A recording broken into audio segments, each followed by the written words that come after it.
여러분 안녕하세요. 지난 시간에 우리가 공부한 것은 대청 북쪽에 두었다. 안채의 바람길을 만들 때 고려할 점 첫 번째였죠.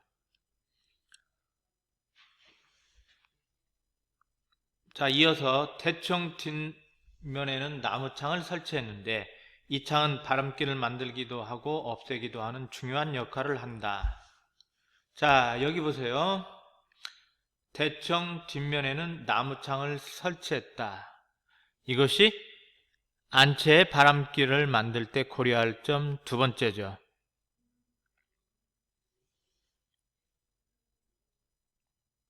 더운 여름 중문과 대청 뒷면의 창을 모두 여는 순간 단번에 바람길이 만들어진다. 설명할 게 많네요. 반면에 추운 겨울 나무창을 닫으면 대청 뒷면은 완전히 막혀 매서운 겨울의 북풍을 완전히 차단할 수 있다. 끊으세요. 먼저 끊어서 한옥에서 바람길을 만드는 방법이라고 써주세요. 한옥에서 바람길을 만드는 방법.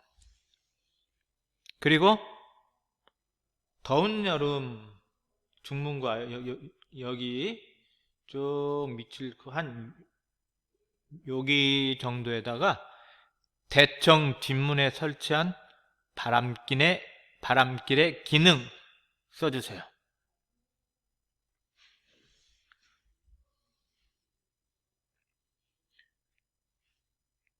자, 정여창 고택 안대문에 서보자.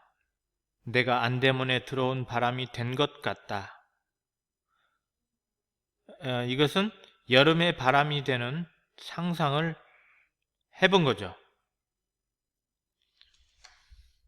중문을 통과한 나는 앞마당을 지나 대청을 타고 올라 뒷창으로 빠져나가는 바람여행을 한다. 바람여행을 한다라는 얘기는 바람길을 따라 통과하는 바람의 진행을 말하고 있습니다. 이처럼 바람길 한가운데에 있으면 자연의 고마움 속에 여름 더위를 참아낼 수 있다. 활짝 열어 젖힐수록 바람길이 신장로가 나듯 명쾌하게 뚫린다. 신장로, 새로 만들어진 길을 신장로라고 하죠.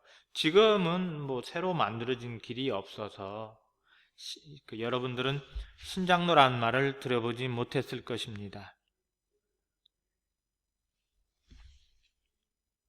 이 길을 따라 한반도의 여름 대표바람인 남동풍이 집을 관통해서 그 속을 시원스레 훑고 지나간다.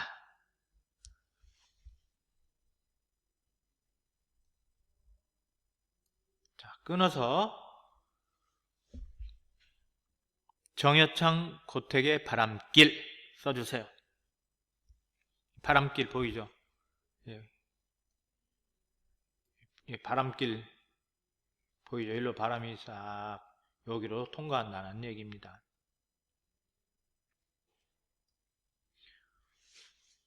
자, 56쪽 한 장 넘기셔서 한옥에서 통의 원리를 구현하는 두 번째 방법은 미시기후를 활용해서 마당에 찬 공기주머니를 만드는 것이다. 미시기후를 활용해서 마당에 찬 공기를 만드는 것이다. 이게 바로 한옥에서 통의 원리를 구현하는 두 번째 방법입니다. 미시기후란 숲과 산세, 지세와 물길 등 각 집의 주변을 둘러싼 개별적 상황에 따라 나타나는 구체적인 기후 현상이다. 여기 미시기후의 개념이 나타나 있네요. 도시에서의 도로나 빌딩, 농촌에서의 배산, 임수 이런 내음절의 한자 성어는 나올 때마다 여러분들이 알아놓고 넘어가는 게 좋습니다. 배산임수, 참 좋은 말이죠. 지새가 뒤로는 산을 등지고 앞으로는 물에 면하여 있음. 배산임수 놓치지 마세요. 한옥에서는 마당을 비워서 앞마당에 찬 공기주머니를 만드는 방법으로 미시기후를 활용한다. 끊어서 한옥에서 통을 구현하는 두 번째 방법이라고 써주세요. 기체나 액체가 부분적으로 가열되면 가열된 부분이 팽창하면서 밀도가 작아져서 위로 올라가고 위에 있던 밀도가 큰 부분은 내려가게 된다. 이런 과정이 되풀이되면서 기체나 액체 전체가 고르게 가열되는 것을 대류라고 한다. 7번부터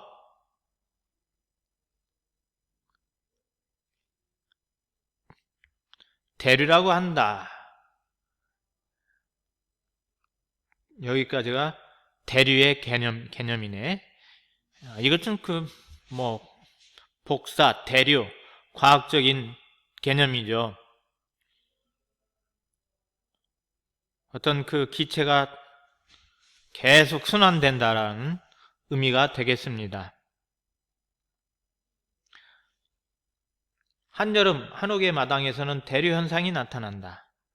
마당의 공기가 열을 받아 데워지면, 이 말은 공기의 밀도가 작아지면 이런 말이죠. 위로 올라가서 마당은 거의 진공과 유사한 상태가 만들어지고, 그러면 진공을 채우기 위해 바람이 불어온다. 이때 바람은 중문으로 들어오는 것과 대청 뒤에서 불어오는 것 두 가지가 있을 수 있는데, 이 가운데 찬 것이 들어오게 된다. 자, 찬 것은 어때요? 밀도가. 찬 것은 밀도가 커요? 작아요? 밀도가 큰 공기를 말하죠.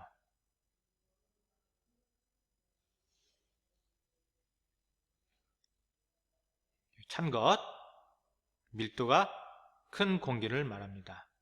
둘 가운데 찬 것은 대청뒤에서 부는 바람이다. 대개 대청뒤에서는 숲이 있는데 이곳에 찬바람이 집 안으로 들어온다. 한옥을 숲 앞에 짓는 것은 바로 이 때문이다. 이 때문이다. 무엇을 나타내기 위해서 쓴 말입니까? 숲의 찬바람을 마당으로 끌어들이기 위해서. 우리 조상들은 한옥을 지을 때 지켜야 할 하나의 불문율 같은 것이 있었다. 불문율.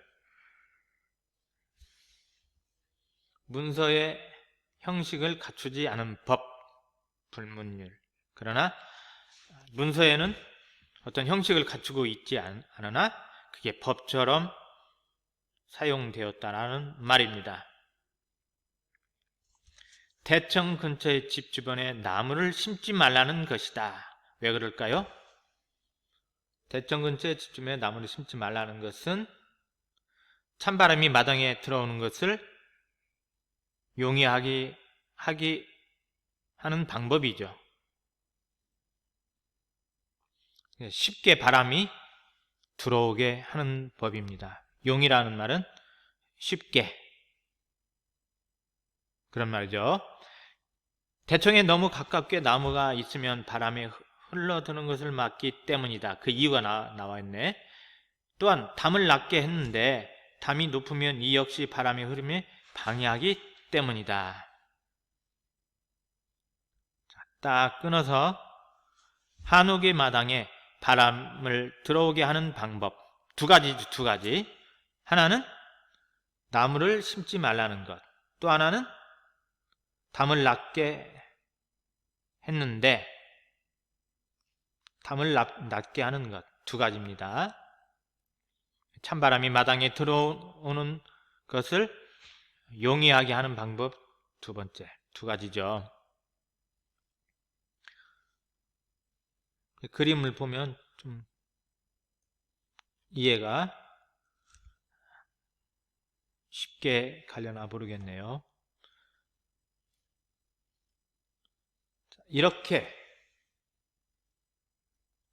마당에 들어온 찬 공기를 계속 머물게 하는 데에는 지붕의 처마가 큰 기여를 한다.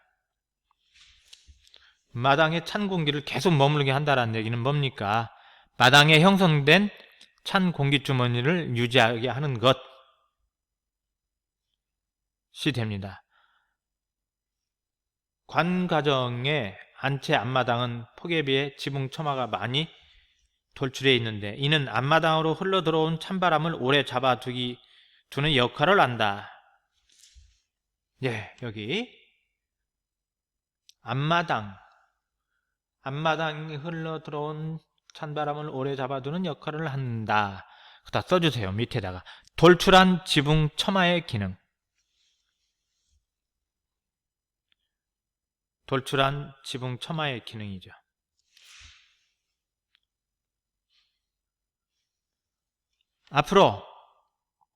앞으로는 돌출한 지붕 처마는 앞마당에 형성된 공기 덩어리의 흐름에 영향을 주어 마당 안에서 위아래로 향하는 공기 흐름을 만들며 그 결과로 아직 데워지지 않은 찬 공기가 바로 빠져나가는 것을 막는다. 한옥의 안채가 특히 여름에 서늘한 것은 바로 이 때문이다. 이 돌출한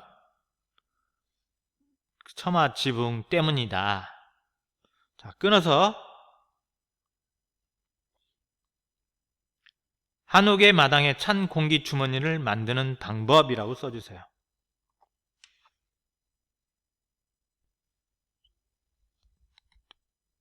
자, 매진말 가기 전에 날개활동 56쪽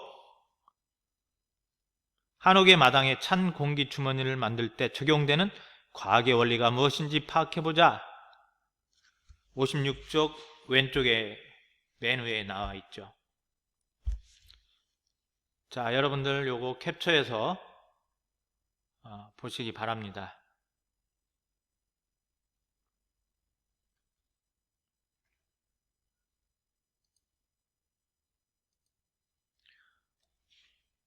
우리 조상은, 자, 여기 여기다가 이제 맺은말로 쓰세요. 우리 조상은 한옥의 통의 원리를 적극적으로 활용하였다. 한옥에는 여름철 시원한 바람이 거침없이 지나갈 수 있도록 바람길을 내었다. 또 마당을 비워 시원한 바람이 마당에 들어오도록 했고 지붕의 처마를 이용해 들어온 바람을 머물도록 했다. 이처럼 우리 조상은 슬기롭게 자연을 거스르지 않으면서도 살기 편한 집을 만들었다. 자, 이 밑줄 그으세요. 쭉 어디서부터냐면 우리 조상은부터 어디까지? 만들었다까지. 그게 바로 한옥의 가치죠. 이것이 한옥에 갖는 진정한 친자연의 의미이다. 딱 끊어서 친자연적인 의미를 구현하고 있는 한옥 써주세요. 친자연적인 의미를 구현하고 있는 한옥. 자, 그러면서 한옥을 친자연적인 건물이다 라고 하는 이유를 말해보자 그랬죠.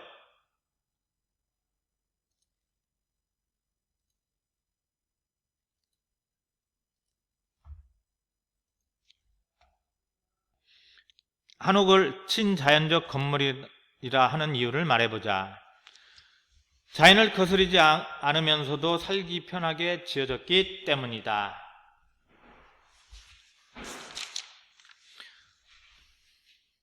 날개 활동까지 끝이 났습니다.